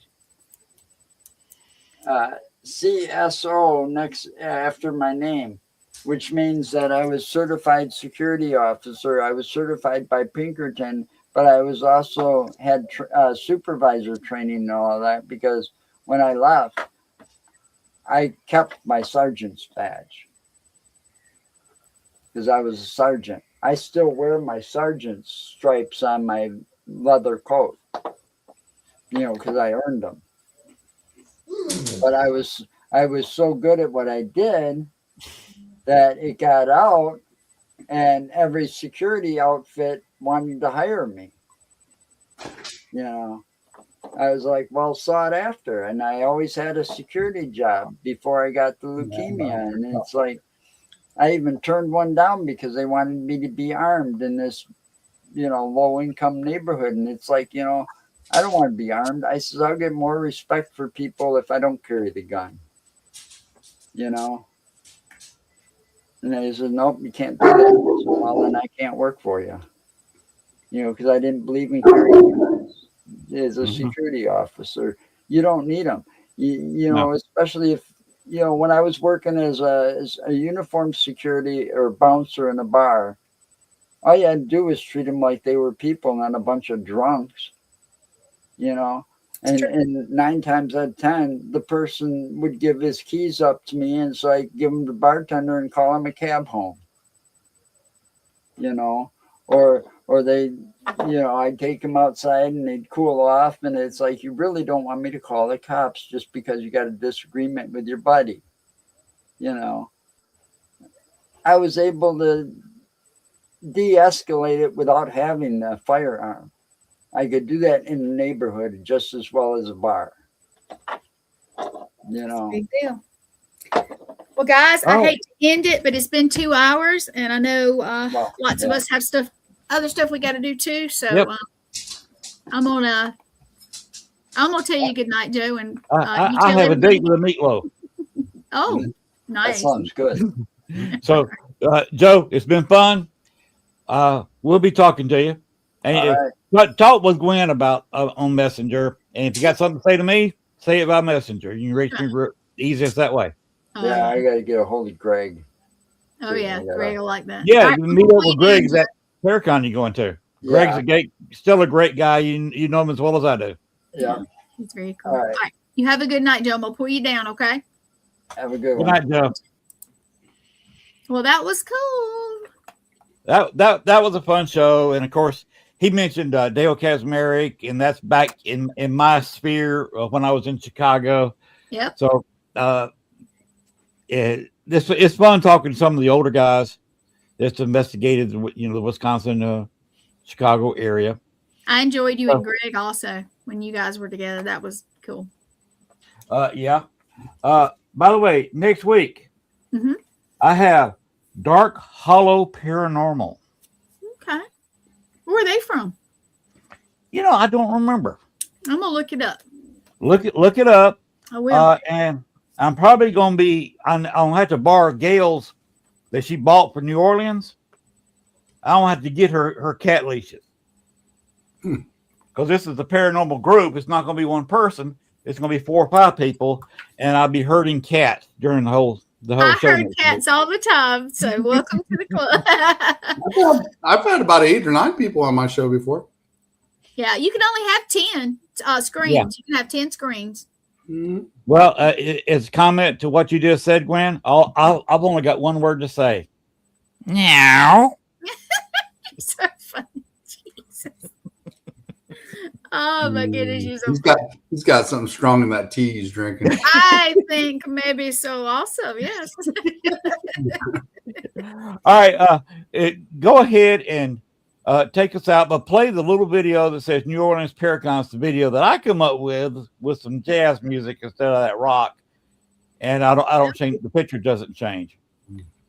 New Orleans Paracon. Well, all right, here we go. See everybody next week, and then I'll put my exit up here while we're playing that. Thank you. Here we go.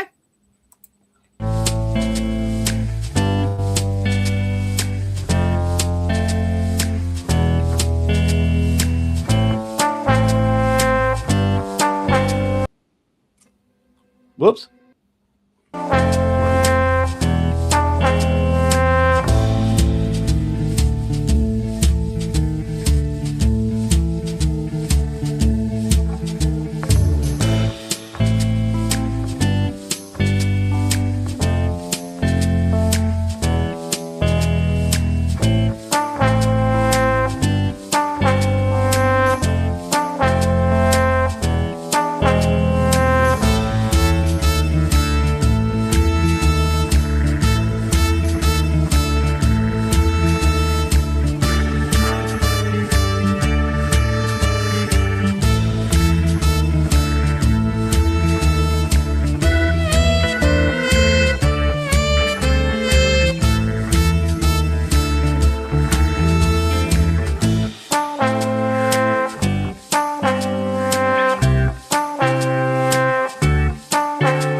All right, go ahead and take us out with thanks for watching the show, everybody. Paranormal never sleeps.